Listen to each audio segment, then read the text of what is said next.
오늘 이율 학생이 나오셔서 주님 앞에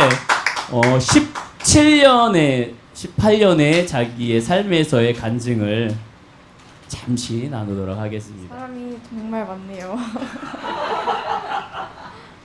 기도를 먼저 하고 시작하도록 하겠습니다.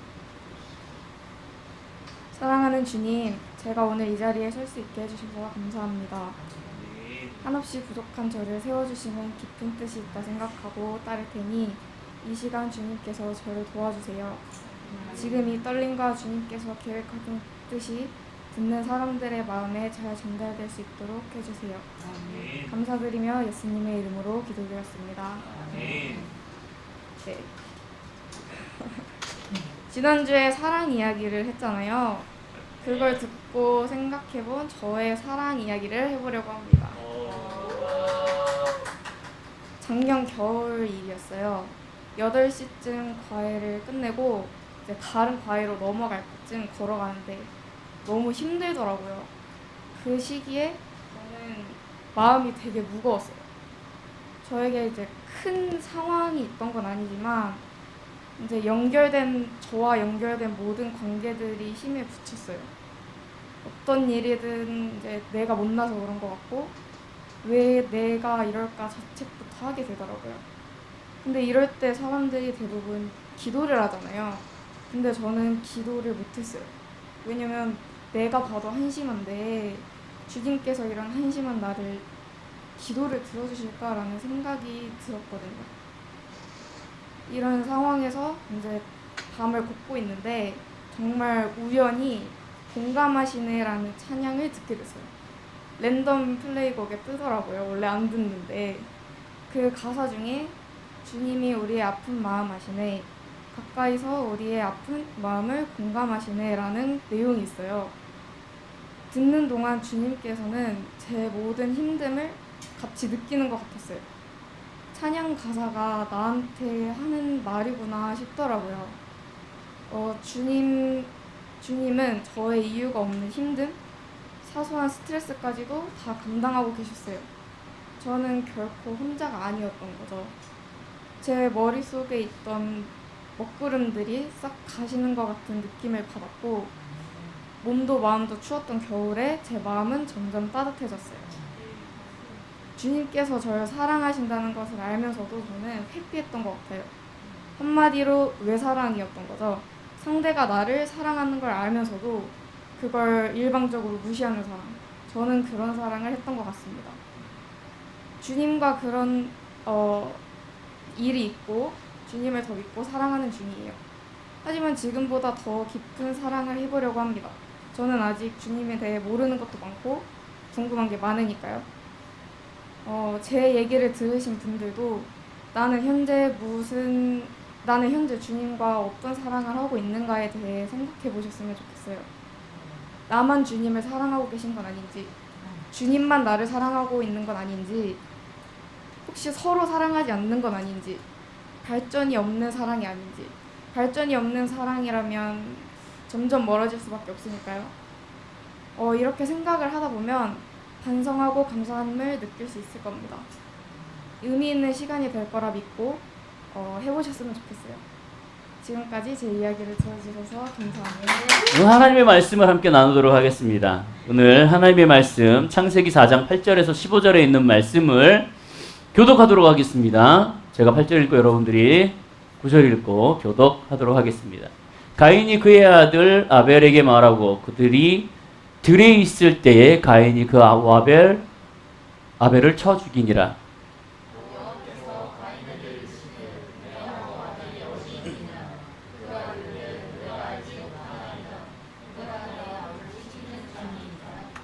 이르시되 내가 무엇을 하였느냐? 내 아우의 핏소리가 땅에서부터 내게 호소하느니라.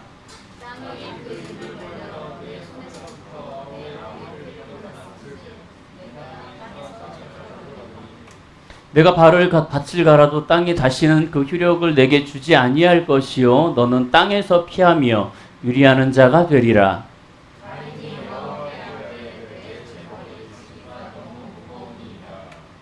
주께서 오늘 이 지면에서 나를 쫓아내시온즉 내가 주의 낯을 배웁지 못하리니 내가 땅에서 피하며 유리하는 자가 될지라 물은 나를 만나는 자마다 나를 죽이겠나이다.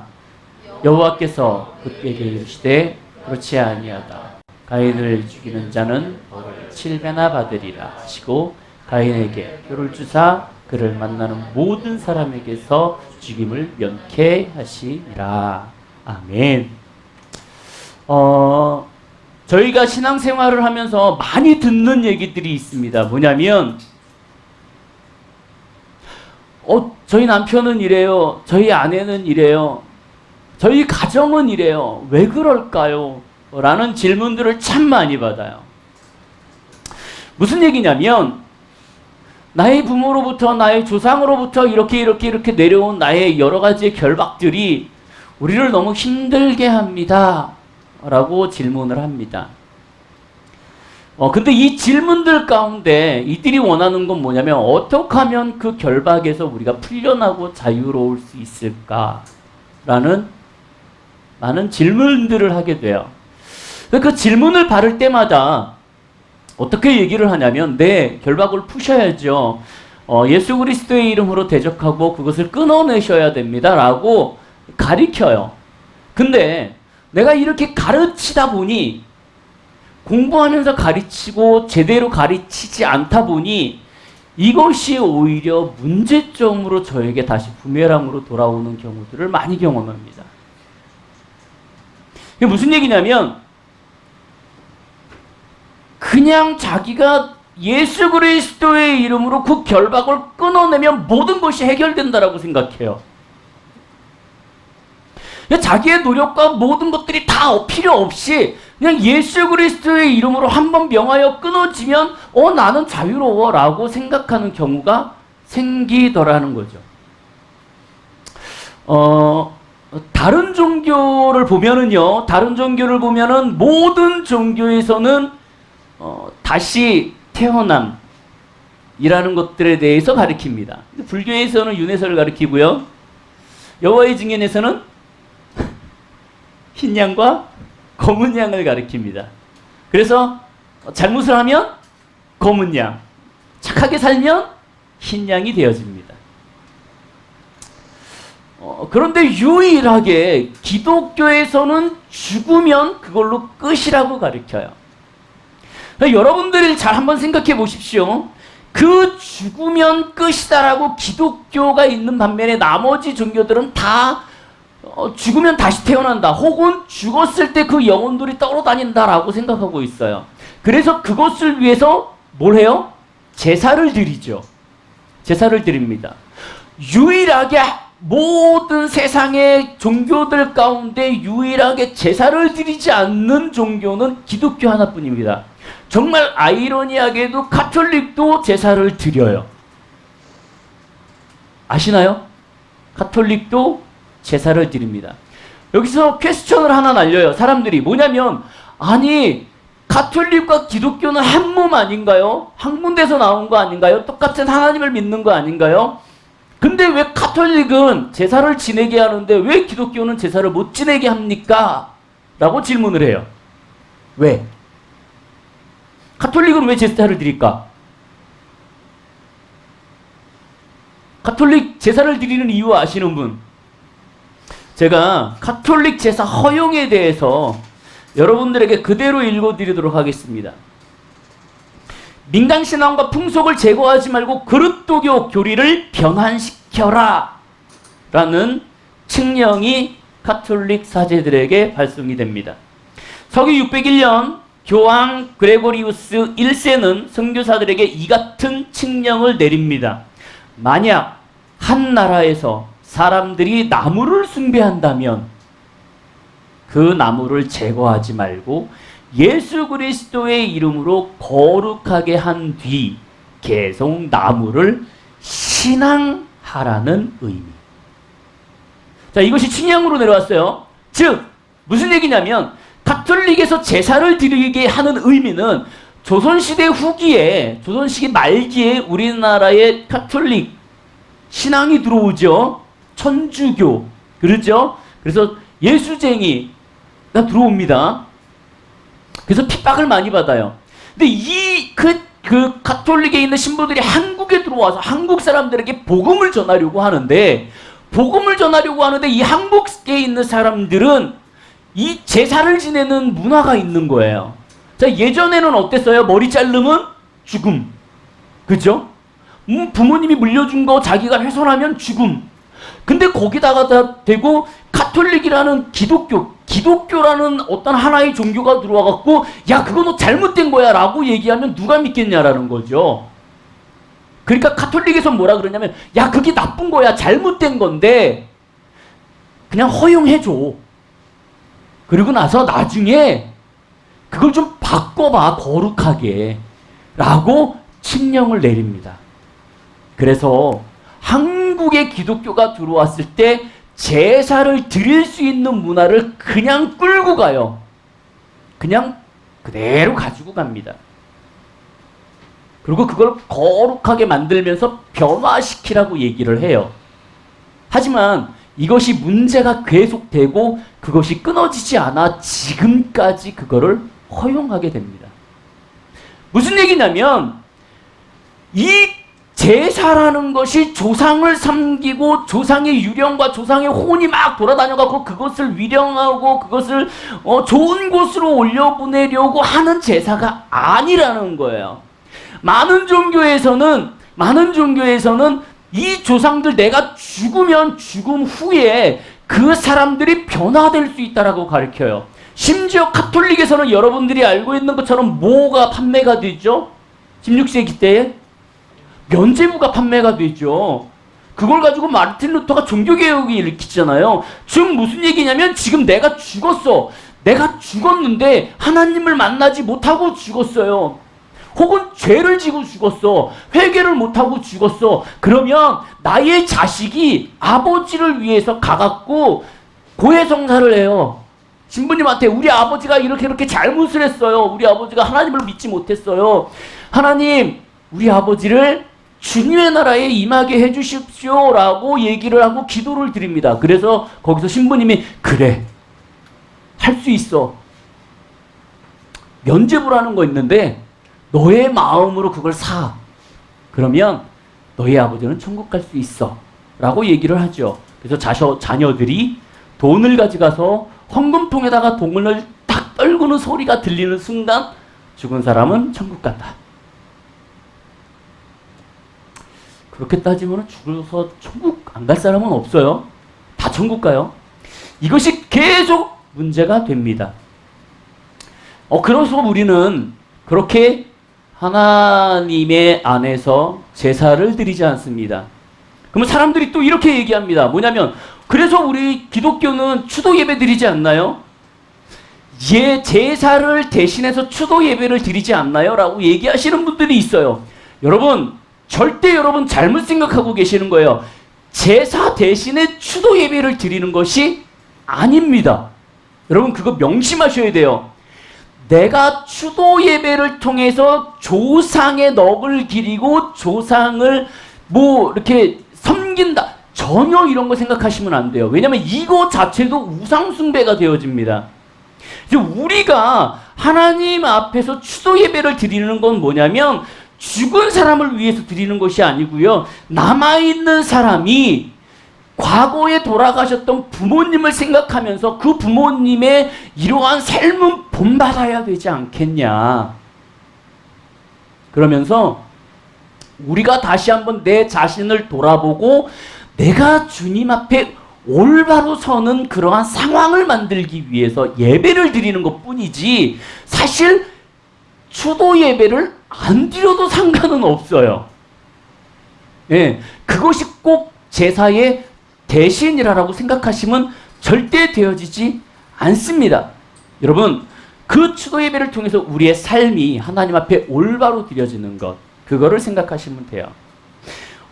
많은 교회에서 사람이 죽으면 후에 변한다라고 생각해요. 많은 종교에서. 하지만 기독교는 어떠냐면 내가 지금 딱 죽는 순간 그 죽음 후에 나의 가야 할 곳은 바로 그 자리에서 결정이 납니다.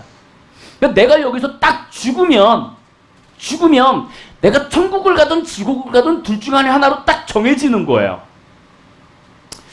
어떤 분이 그런 얘기 하셨다고 잠깐 들었는데, 죽고 나서 죽고 나면 바로 천사와 어둠의 영이 갑자기 둘이 같이 와갖고 나를 데리고 가려고 막 싸운다고. 그런 얘기를 누가 해요? 절대 싸우지 않습니다. 여러분, 그런 거 전혀 없어요. 사람이 죽으면 자기의 신앙과 자기의 믿음과 결정 난 걸로 딱 죽으면 천국과 지옥은 나누어져요. 그걸 여러분들이 명심하셔야 돼요. 절대 그 죽은 영혼이 다시 세상에 내려와서 돌아다니는 일은 결코 없습니다.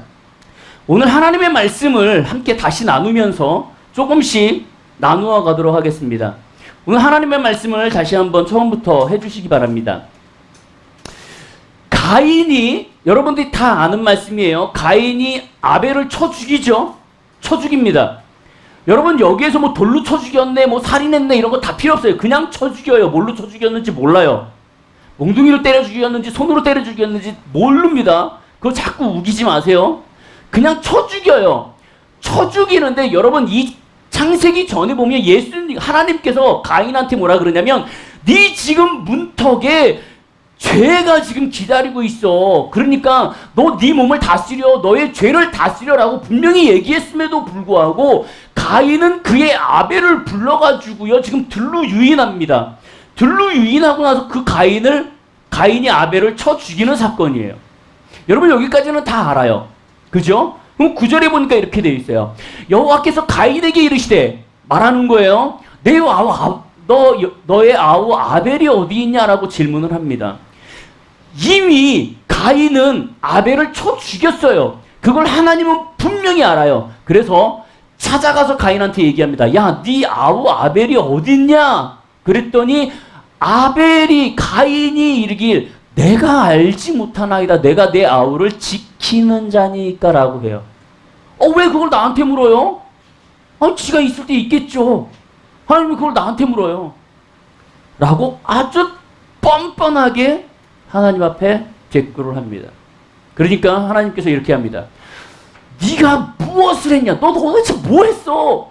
내가 하지 말라 그랬잖아. 근데 너 지금 뭐 한 거야? 내 아우의 핏소리가 땅에서부터 내게 호소한다. 여러분, 오늘 이 말씀을 좀 기억하셨으면 좋겠어요. 아벨이라는 동생이 지금 형으로 인하여서 억울한 죽음을 당합니다. 그죠? 억울한 죽음을 당해서 그 죽음 즉시 죽는 순간 이 영은 어디로 간다 그래요? 아까 얘기했죠. 어디로 가요? 본인이 가야 할 곳으로 결정나서 가버리고 말아요. 그러면 아벨은 지금 이 상황상 어디로 갔을까? 천국을 갔겠죠. 아벨이 죽음과 동시에 그 영은 육을 떠나서 주님의 천국으로 가버립니다. 근데 지금 여기에서 보면 뭐라고 얘기하냐면, 내 아우의 핏소리가 땅에서부터 내게 호소한대요. 왜? 억울함을. 여러분, 이걸 잘 보셔야 돼요. 억울함을 갖고 비관하고 내가 힘든 상황에서, 내가 정말 안 좋은 상황에서 죽음을 당하게 된다면 그의 영이 죽음으로 인해서 이 영이 하나님으로 돌아가는 것은 맞습니다. 그래서 이 영이 떠나가고 끝이에요. 근데 중요한 건 뭐냐면, 이 억울함이라는 그 존재 자체에 어둠의 영들의 개입이 시작됩니다. 그 순간.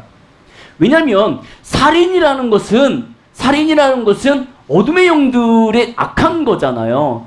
지금 이 통로로 인하여서 아벨의 영은 하나님에게로 분명히 갔지만, 이거를 통로로 해서 어둠의 영들이 지금 여기에서 장난을 하기 시작해요. 무슨 의미인지 아셨어요? 자, 여기서 정리할게요. 우리가 조상을 섬기면서 뭐 꿈속에서 나타나갖고 내 꿈자리가 안 좋아, 뭐 조상이 나를 뭐 산소가 뭐 이래저래, 뭐 우리가 그 조상을 섬기지 않으면 이 나쁜 놈, 네가 나를 버리는구나. 이게 뭐예요? 어둠의 영들의 장난이다 라는 하나님의 말씀. 11절을 같이 보도록 하겠습니다. 땅이 그의 입을 벌려 내 손으로부터 내 아우의 피를 받았은즉, 땅이 그의 피를 받아 저주를 받아요. 원한이라는 것이 억울함이 죽어서 떠났지만 그 피를 통하여서 어둠의 영들이 개입을 해갖고 지금 저주를 내리고 있는 상황이에요. 그러면서 이렇게요. 내 땅에서 저주를 받을 거야. 너가 아벨을 쳐 죽인 그 땅에서 너는 저주를 받을 거야. 왜? 어둠의 영들이 지금 너를 그 죽음으로 인하여서 살인으로 인하여서 통로가 돼서 너를 계속 만질 거야 라고 얘기하고 있는 거예요. 그리고 12절에 네가 밭을 갈아도 땅이 다시는 너에게 주지 않아. 이것이 지금 살인으로 인한 어둠의 영들의 공격, 어둠의 영들의 개입으로 인해서 내가 땅을 개간하고 물건을 열매를 심고 밭을 개간할지라도 거기에서 내가 수확을 얻지 못한다는 거예요. 그것이 못할 것이요 너는 땅에서 피하며 유리하는 자가. 너는 땅이 무서워. 땅이 계속 너한테 지금 너를 계속 되살릴 거야. 무슨 얘기? 너 죽였지 너가 이러고 걔를 쫓아다닌다라는 거죠. 이것을 지금의 용어로 하면 뭐예요? 정신병.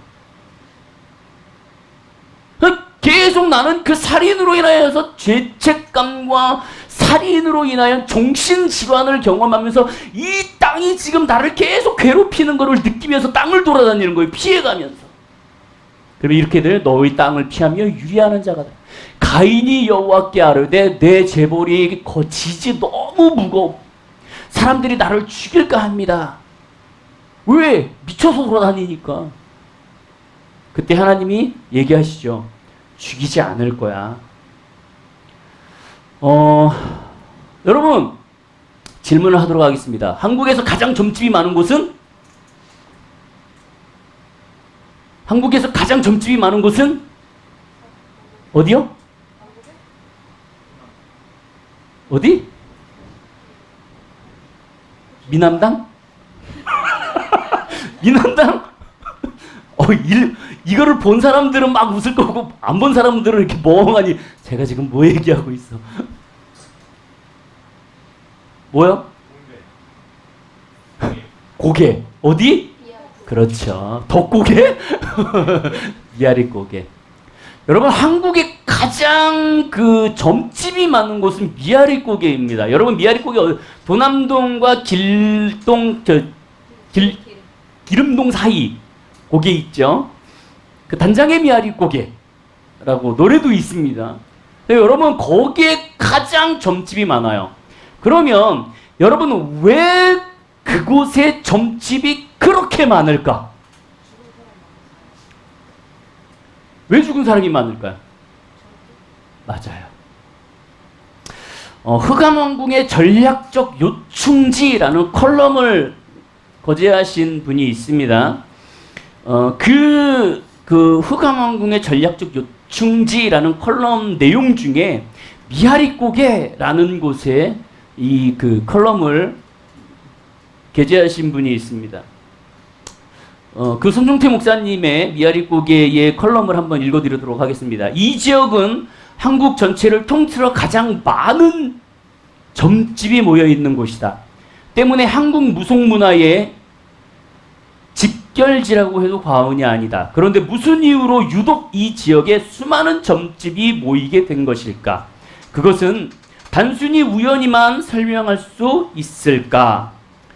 6.25 이후 이 지역에 점집들이 모이게 된 배경에는 다음과 같은 원인을 찾아볼 수 있다. 한국전쟁 당시에 이 지역은 패퇴하던 져서 돌아가던 인민군들이 포로로 잡았던 수많은 양민들을 끌고 가다가 학살한 곳이다. 이러한 대규모 학살과 애끓는 이별, 이런 것들이 점철된 것이 바로 미아리고개이다. 따라서 이곳은 3년여에 걸쳐 진행된 한국 전쟁의 아픔이 고스란히 담겨져 있는 곳이다. 그러므로 이 사건을 통해 형성된 많은 사람들의 한과 고통이 이 지역 일대의 무속의 악의 영들이 활개치도록 빌미를 제공해 주었다라고요. 자, 아까 아벨이라는 사람이 죽었습니다. 그 아벨이라는 사람이 죽었을 때 그 땅을 지금 영들이 움직이고 있죠. 같은 유예요. 6.25 전쟁을 통하여서 퇴폐하던 인민군들이 한국의 포로들을 그곳에서 대량 학살을 합니다. 억울하게 죽고 힘들고 자기의 한이 있는 상태에서 거기서 죽어서 그들의 영혼들은 떠나 하나님의 곁으로 갔을지라도 혹은 지옥으로 갔을지라도 그곳에 있는 한들이 어둠의 영들에 의해서 계속적으로 그곳에서 움직이고 있다라는 거죠. 그곳에 어둠의 영들이 집결하고 있다라는 거예요. 그러다 보니 힘들린 애들이 많죠. 자, 여러분 잘 들어보세요. 내가 동자승이야. 내가 과거에 너희 엄마였어. 이러는 분들이 있어요. 내가 과거에 너희 할아버지야. 이거는 내가 죽고 나서 그 사람이 가야 할 곳으로 가지 않고 나에게 들어온 것이 아니에요. 뭐냐면 내 안에 있던 어둠의 영, 그와 함께 있던 사악한 것들이 그 영이 빠져나감으로 해서 이것이 갈 데가 없으니까 그 점집들의 예민한 사람들에게, 약한 영들에게 들어가는 겁니다. 그래서 내가 누구. 근데 여러분 잘 보세요. 점집들 가면 미래를 가르쳐 주지 않아요. 과거를 대부분 가르쳐 주지. 왜요? 과거는 모든 영들이 다 알기 때문에. 하지만 미래는 모릅니다. 잘 몰라요. 심지어 무당들은 힘들어서 가는 사람들한테 너 그걸 해결하려면 교회 가라고 얘기하는 경우도 많아요. 의외로 많습니다. 그 사람들은 죽어서 끝나지만 이 비극적인 상황이 사탄이 역사함으로 인하여서 계속적으로 우리에게 흘러내려오고 있습니다. 우리 다윗을 한번 보도록 하겠습니다. 다윗이 하나님 앞에 잘 신실하게 자라다가요. 다윗이, 여러분, 이 이스라엘 역사 가운데 왕은요, 전쟁이 나면 이 전쟁 가운데 같이 따라 나가게 되어 있습니다. 그죠? 여러분, 과거의 그 고대의 이런 전쟁들 보면 왕이 앞장서갖고 칼질을 해요. 근데 보세요. 다윗이 이날따라 유독 전쟁터에 나가지 않고 왕궁에서 밖을 바라봅니다. 그때 누가 들어와요? 눈에? 여자. 여자 누구? 우리아의 아내 누구? 밧세바가 들어옵니다. 들어오는데 목욕하는 장면이 들어와요. 그래서 그 여인을 취합니다. 취하는데 중요한 건 뭐냐면 이 타이밍에 아이를 갖네. 이를 어쩌나? 남편은 전쟁터에 나가갖고 싸움을 하고 있는데 아내가 아이를 가졌어. 그래서 다윗이 남편을 불러드립니다. 그래서 아내와 동침해라 라고 얘기했음에도 불구하고 이 충성된 남편이 아내와 동침하지 않고 문 앞에서 기다려요. 안 들어가고. 그리고 전쟁터를 다시 나가요. 그러니까 다윗이 어떻게 해요? 최전방으로 보내서 얘를 죽여버립니다. 이 사건을 통하여서요, 하나님께서 나단 선지자를 통하여서 다윗을 책망하십니다. 네가 지금 이래도 돼? 이래도 돼? 라고 얘기하세요. 근데 이 지금 다윗이요, 나단 선지자의 그 책망을 듣고 하나님 앞에 회개합니다. 하나님, 내가 잘못했습니다. 내가 정말 죽을 죄를 졌습니다. 용서를 비합니다. 그때 사무엘하 12장 13절에 보니까 이렇게 다윗이 나단에게 이르되 내가 여호와께 죄를 범하였노라 하매 나단이 다윗에게 말하되 여호와께서 당신의 죄를 사하셨습니다. 네가 회개했으니까 그 죄를 사했어. 그래서 당신은 죽지 않을 거야 라고 얘기합니다. 하나님은 용서하시는 분. 그래서 다윗은 용서를 받아요. 근데 14절의 말은 큰 의미가 있습니다. 이 일로 말미암아 여호와의 원수, 여호와의 원수가 누구예요? 사탄. 사단이 크게 비방할 거리를 얻었다. 지금 무슨 얘기냐면 네가 지금 죄를 범했어? 이 죄가 사단으로 하여금 통로가 돼버렸어. 너 지금 문 열어준 거야.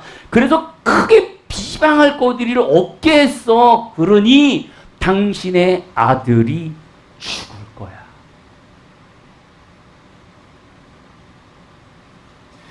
우리의 죄, 우리의 잘못된 것, 이것이 때로는 우리는 그냥 하고 넘어가고 회개하면 되지라고 생각할 수 있어요.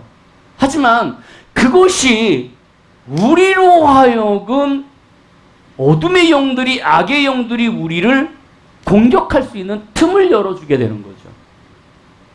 사단의 이 공격의 통로는 가장 센 것은 우상숭배입니다. 십계명 제20계명에 보면 이렇게 되어 있어요.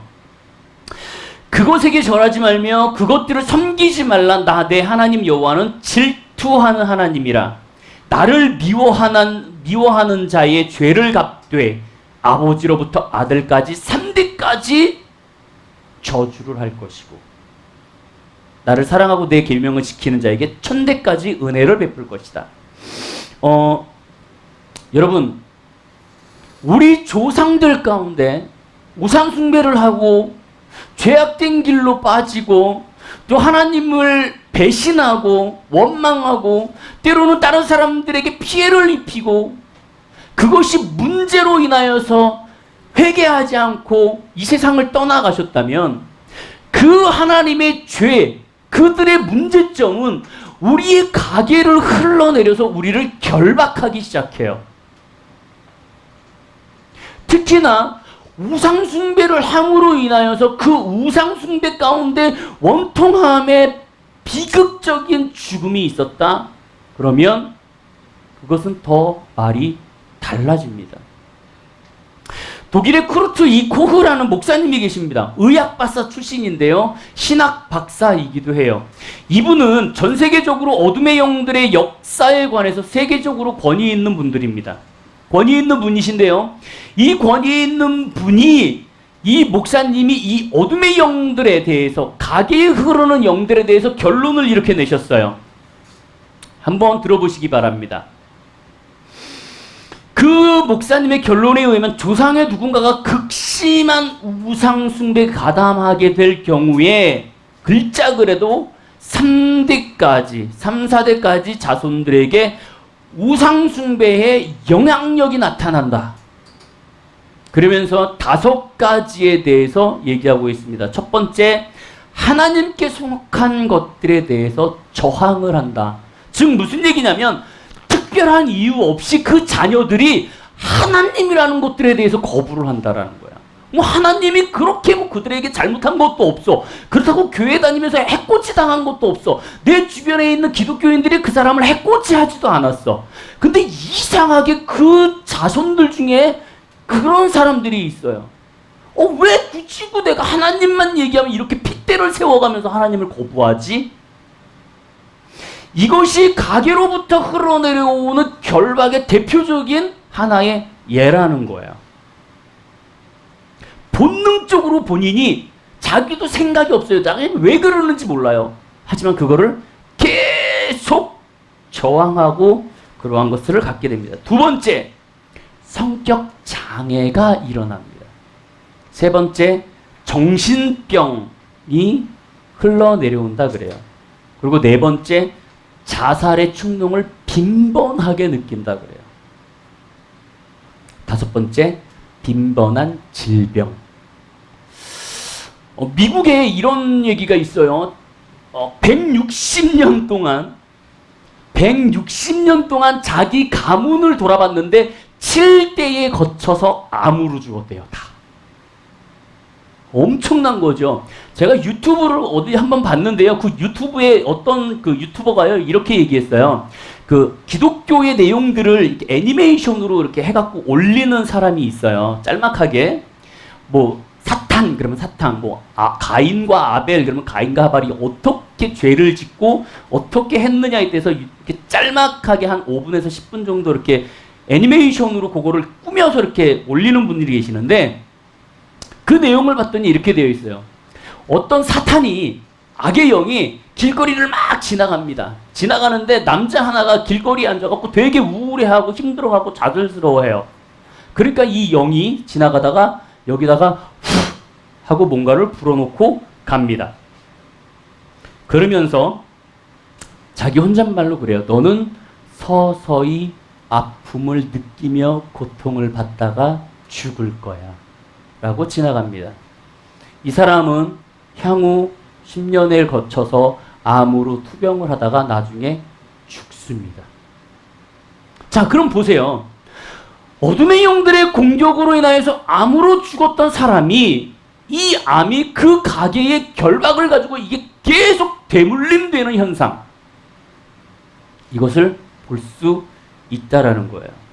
그러면 여러분들, 우리가 이 가게로부터 흐르는 결박, 저주를 그냥 이렇게 느끼고 그냥 이거 어떻게 해야 되나 라고 생각만 할 것이냐? 아니요. 분명하게 해결 방법은 있습니다. 레위기서 26장 40절에 보니까 이렇게 되어 있으라. 그러나 만약 백성이 자기 죄와 조상들의 죄를 고백하고 그들이 나에게 등을 돌렸음과 나에게 죄를 지었음을 고백하고 내가 그들의 죄 때문에 등 돌려 그들을 원수의 나라로 쫓아냈음을 고백하고 복지 않았음을, 복종하지 않았던 그 백성이 자기 잘못을 뉘우치고 그들이 저지른 죄를 발개받으면 26장 42절에 이렇게 돼요. 나도 야곱과 맺은 데 언약의 기억을 할 것이고 그리고 이삭과 맺은 언약과 아브라함과 맺은 언약도 기억할 것이고 그 땅에서도 기억하며 너희를 회복할 것이다. 무슨 얘기냐면 지금 이스라엘 백성들이 죄를 범하였어요. 죄를 범하여서 지금 이 이스라엘 백성들이 포로로 끌려갑니다. 전쟁 가운데 포로로 끌려가갖고 이스라엘 백성들이 뭐라 그러냐면 우리는 다 죽게 되었구나. 우리는 어떻게 해야 될까? 해결할 방법이 없을까라고 하나님 앞에 기도할 때 하나님이 이 얘기를 하시는 거예요. 너희 잘못 그리고 너희 조상들이 해왔던 잘못 그것을 너의 잘못이라고 회개하고 하나님 앞에 무릎 꿇어. 그리고 그걸 끊어내. 그러면 내가 너희에게 다시 축복을 줄 거야. 여러분 질문을 하겠습니다. 나의 아버지, 나의 할아버지가 잘못한 것을 대신 회개했어. 그러면 그 죄가 사해져요? 사해져요? 아버지의 죄를 회개했어. 그럼 아버지의 죄가 사해져요? 안 사해져요. 여러분 그거 절대 아닙니다. 나의 부모, 나의 조상이 잘못한 것을 내가 회개한다고 해서 그것이 사해지지 않아요. 그건 변함없는 죄예요. 근데 여기에서 지금 하나님께서 왜 그 죄를 회개하라 얘기하냐면 내가 이것을 회개함으로 인하여서 그 조상으로부터 내려오는 가계의 결박이 내 때에서 끊어진다는 얘기예요. 그 본인의 죄는 본인의 죄로 죄값은 이미 끝났어요. 그들은 죄값을 받아야 돼요. 근데 이 죄값이 나에게 계속 밀려온다라는 거예요. 지금 이어져서. 이혼하는 집은요. 이혼하는 집은 계속 이혼합니다. 싸우는 집은 계속 싸워요. 부모가 물건을 집어던지면서 싸우는 사람들은 자녀도 자신도 모르게 물건을 집어던지면서 싸워요. 나의 성격이 문제가 있고 나의 성격이 괴팍하고 내가 다른 사람을 이해하지 못하고 욱하는 성격이 있으면 분명히 그거는 자기의 조상으로부터 그렇게 물려받은 이어온 결박 중에 하나예요. 내가 우상숭배로부터 힘들어하고 내가 그거에 대해서 분간하지 못하는 것 또한 그것으로 흘러내려오는 가게로부터 오는 그러한 문제들입니다. 그런 것들을 우리가 주 앞에서 하나님 내가 이것을 잘못했습니다. 내가 이 때에서 이걸 끊겠습니다. 내가 하나님 앞에서 이것을 제대로 하겠습니다. 라고 회개하고 고백함으로 인하여서 지금 나의 때에서 이걸 끊어버리고 내가 새로운 주님의 삶을 살아가기를 하나님은 바라신다라는 거예요. 그러면서 베드로전서 1장 19절에 이렇게 되어 있습니다. 오직 흠없고 점없는 어린 양 같은 그리스도의 보배로운 피로만 가능하다. 그것이 여러분들의 노력과 여러분들의 어떠한 여러 가지의 상황들 속에서 이루어지는 것이 아니라 내가 오직 주님을 의지해서 주님만 따라갔을 때 그것은 주님의 이름으로 가능하다라는 거예요. 결론을 내리도록 하겠습니다. 우리가 만약에 우리의 삶에서 우리의 조상들 가운데 거짓말쟁이가 있고 술주정뱅이가 있고 구타하는 사람이 있고요. 최악의 경우 분노와 우울과 분노 장애를 조절이 있을지라도 이런 것들은 뭐냐면요. 이거는 여러 세대를 거쳐서 최초의 그 조상의 누군가를 통하여서 우리의 가계를 계속 우리 가운데 끌고 내려온다라는 거예요. 그것을 우리가 해결하기 위해서는 하나님 앞에 우리는 무릎 꿇어야 되는 거예요. 근데 문제가 있어요. 뭐냐면 많은 때로는 어느 교회에서 예수 그리스도의 이름으로 내가 명하노니 가게로부터 흐르는 저주 결박은 끊어질지어다 라고 얘기를 하고 본인들은 손을 턴다라는 거예요. 내가 기도했으니까 나에게 가게로부터 흐르는 어떠한 결박이 끊어지겠지? 라고 생각해요. 여러분, 그건 문제가 있어요. 예를 들어 볼게요. 부부 가운데 지금 문제가 생겼어. 에? 내가 살고 있는데 이 사람은 분노장애가 있어.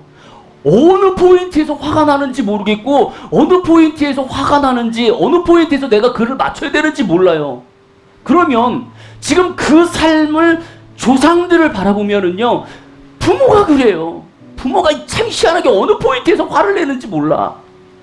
부모가 자식을 때려왔어.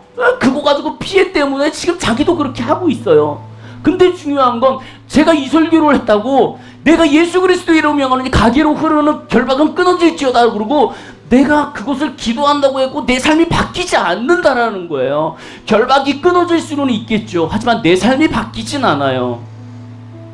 그건 뭘 해야 되냐면 내가 상담을 통해서 내가 그걸 인지하고 회복해 나가려는 노력과 의지가 있어야 되는 거예요. 우리가 가게로부터 흐르는 결박들이 있어요. 내 예수 그리스도 이름으로 끊어야죠. 하지만 정말 잘못된 건 뭐냐면요, 내가 믿음만으로 그걸 끊을 수 있다는 것이 아니에요. 믿음으로 끊을 수 있지만 나의 삶은 바뀌지 않는다라는 거예요. 나의 조상처럼 나는 살지 않을 거야. 나의 부모처럼 살지 않을 거야. 내가 과거로부터 조상으로부터 흐르는 그 저주와 결박들 때문에 내가 어려움을 처하고 있어. 내가 이렇게 답답하고 화나고 꽉 막히고 때로는 힘들어하고 때로는 우울증이 있고 때로는 분노에 차 있는 걸 보면 내 부모님이 내 조상이 그랬어 라고 생각하고 그거를 끊어낼 것이 아니라 끊어내고 중요한 건 내가 그걸 바뀌려고 노력을 하고 하나님 앞에 몸부림을 쳐야 된다라는 거예요. 그것이 뒤에 이어져야지만 저기에서 말하는 가계의 결박에서 자유로워질 수 있는 거예요.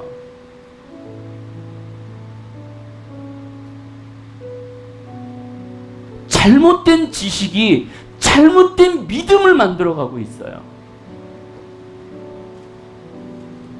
내가 성격이 안 좋은 건 기도해갖고 결백해갖고 끊는다고 내 성격이 좋아지지 않아요. 절대.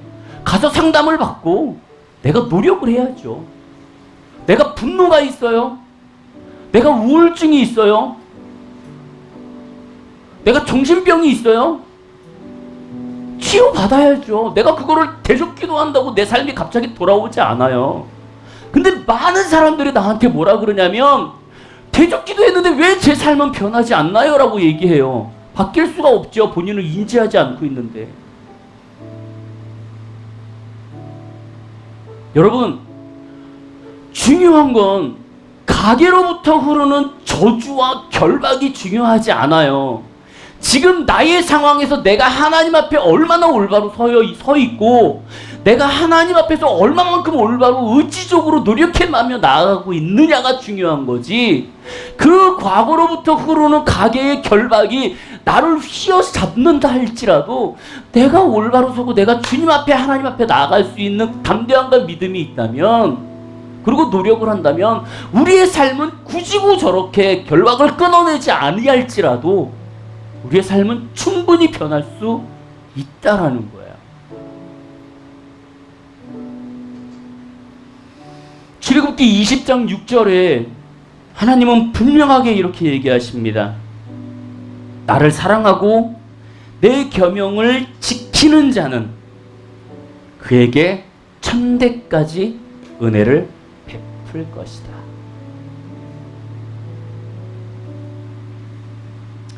이 시간 예수 그리스도의 이름으로 여러분들에게 자유를 찾으시길 원합니다. 여러분들의 삶에서 자유로워지시길 바라요. 여러분들의 과거의 조상으로부터 내려오는 결박에서 자유로워지시길 바랍니다. 가계로부터 흐르는 저주가 아니라 어찌 보면 가계로부터 우리 가운데 흘러내리는 결박이 맞을 거예요. 우리를 묶는 것. 그 묶는 결박에서 자유로워지시길 바라요. 하지만 그것은 우리가 하나님 앞에 올바로 서고 노력하고 끊임없이 기도하며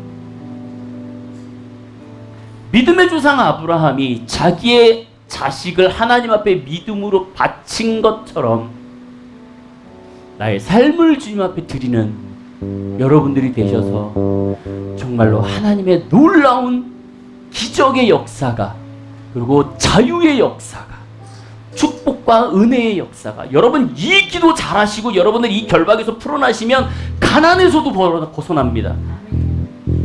이건 정확한 거예요. 결박, 이 가난도 결박이에요. 계속 대물림되는 결박입니다. 이것도 끊어낼 수 있어요. 그것이 지금 당장 내 때에 안 일어날지라도 내가 하나님 앞에 기도하고 그거에 대해서 노력하고 주님 앞에 헌신하고 나아간다면 내 다음 때의 아이들에게는 하나님께서 축복의 역사를 이루실 거라는 믿음과 확신이 여러분들에게 주어진다면 여러분들의 기도대로 이루어질 거라 믿습니다. 그렇게 여러분들이 의지하고 나아가시며 자유로운 주님의 은혜 가운데 나아가시기를 주님의 이름으로 축복드립니다.